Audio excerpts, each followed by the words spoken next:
اس بندے کا مقام یہ ہے، مرتبہ یہ ہے.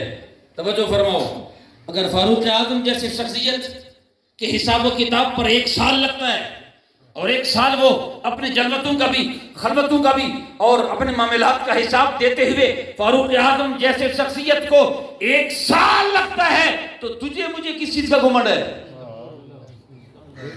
تجھے مجھے کس چیز کا گھمنڈ ہے؟ ذرا توجہ فرماؤ. اللہ تو سنتا ہے، وہ تو ہمارے شارک سے بھی قریب ہے، وہ تو بہت قریب ہے. یاد رکھنا، اللہ رب العالمین کے حضور آپ اور ہم نے جلوتوں خلوتوں کا حساب دینا ہے. حضرت سیدنا فاروق اعظم کے زمانے میں گویا تھا، گویا تھا، گانے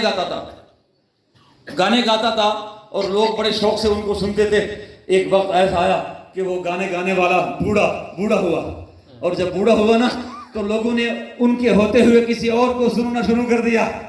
توجہ کرو، جناب سیدنا فاروق اعظم کا دور مبارک ہے، اور وہ گویا گانے والا، وہ پہلے جب گھر میں پیسے دیتا تھا تو اولاد کو بھی اچھا لگتا تھا، بیوی بچوں کو بھی اچھا لگتا تھا، مگر جب پیسے دینے بند، آواز ختم، بوڑھا ہوا، اب یہاں تک کہ گھر میں فاقے شروع ہو گئے. گھر میں لقمہ موجود نہیں، کھانا پینا موجود نہیں، تڑپ رہا ہے. ایک دن کا کھاتا ہے، شام کو پھر نہیں ہوتا، شام کو کھاتا ہے، اگلے دن پھر نہیں ہوتا، تڑپتا ہے بھوک کی وجہ سے. وہ نڈالتا آخر روتا ہوا، تڑپتا ہوا، روتا ہوا جنت البقیع میں پہنچتا ہے، اور جنت البقیع میں ایک قبر پر سر یوں رکھتے ہوئے عرض کرتا ہے، یا اللہ میں گنہگار سہی، بدکار سہی، سیاکار سہی، میں عمر بھر تجھ سے دور رہا، عمر بھر میں گناہیں کرتا رہا، گانے گاتا رہا، لفظیں کرتا رہا، کوتاہیاں کرتا رہا، مگر اب تو بوڑھا ہوا ہوں، گھر والے بھی لقمہ نہیں دیتے، اور زمانے میں بھی قدر ختم ہو گئی، عزت ختم ہو گئی. اللہ مجھے میری روٹی کا بندوبست کر لے. میری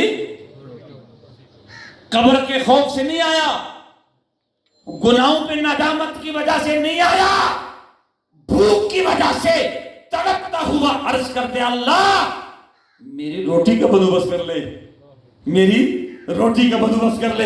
بس یہ گفتگو کرتے ہوئے جب اس کے آنسو آ گئے، اور ادھر میرے اللہ وہ جو علیم بذات الصدور ہے، وہ وَنَحْنُ أَقْرَبُ إِلَيْهِ مِنْ حَبْلِ الْوَرِيدِ، وہ رب جو شارک سے بھی زیادہ قریب ہے. ابھی ہماری بات دماغ میں ہوتی ہے، اللہ کو پتا ہوتا ہے. اس اللہ نے اس وقت جناب فاروق اعظم مسجد میں آرام فرما رہے ہیں، اچانک خواب دیکھتا ہے کہ جلدی عالم بھاگتا ہوا دوڑتا ہوا چلا جا، ایک بندہ ہے جو مجھ سے باغی رہا، دور رہا، آج عبادت کی وجہ سے، قبر کے خوف کی وجہ سے، حشر کے میدان کے خوف کی وجہ سے نہیں آیا، بھوک کی وجہ سے میرے پاس آیا ہے.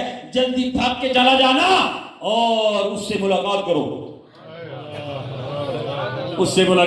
فاروق اعظم نے نہ جوتا پہنا، نہ سر پہ پگڑی رکھی، بھاگتا ہوا دوڑتا ہوا مسجد نبوی شریف سے باہر نکلتا ہے، اور جنت البقیع کی طرف بھاگتا ہوا نظر آتا ہے. مگر اس شخص نے اچانک جب دیکھا، پاؤں کی آہٹ کی وجہ سے کوئی شخص ہے جو بھاگتا ہوا دوڑتا ہوا آ رہا ہے. جب دیکھا یہ تو سیدنا فاروق اعظم ہے.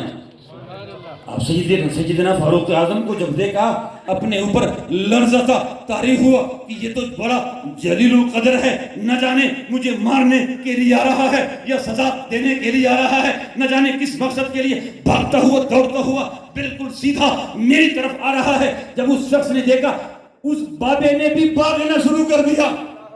اس نے کہا کہیں ایسا نہ ہو یہ شاید مجھے مارنے کے لیے آ رہا ہے. جناب سیدنا فاروق اعظم نے جب اس کو بھاگتے ہوئے دوڑتے ہوئے دیکھا، آپ نے فرمایا ٹھہریے، نہیں بھاگنا، میں خود نہیں آیا، مجھے بلایا گیا ہے، میں خود نہیں آیا، میں کسی کے کہنے پہ آیا ہوں. وہ رک گیا، بیٹھ گیا، آنسو بہاتے ہوئے. وہ بابا کہتا ہے، اے امیر المؤمنین، آپ کو میرے پاس کس نے بھیجا ہے؟ آپ نے فرمایا، آپ کے پاس مجھے اس نے بھیجا ہے جس سے کچھ لمحے پہلے تو کلام کر رہا تھا، اس نے بھیجا ہے مجھے. اچھا اس نے بھیجا ہے. اور وہ چیختا ہوا تڑپتا ہوا عرض کرتا ہے، یا اللہ میں عمر بھر تجھ سے دور رہا، عمر بھر میں گانے گاتا تھا، عمر بھر نہ تو میں نے تیرا نام لیا، نہ تیرے رسول کا نام لے سکا. آج اگر آیا بھی ہوں تو بھوک کی وجہ سے نڈال ہو کر تیری بارگاہ میں آیا ہوں. مگر اللہ کریم نے فاروق اعظم کو بتایا، فرمایا خواب میں یہ بندہ گنہگار ضرور ہے، بدکار ضرور ہے، مگر یہ آیا ہے میرے در پہ، گھر والوں نے بھی اس کو پھینک دیا، اولاد نے بھی پھینک دیا، اور اگر میں بھی دودھگار دوں تو جائے گا تو کدھر جائے گا؟ جائے گا تو کہاں جائے گا؟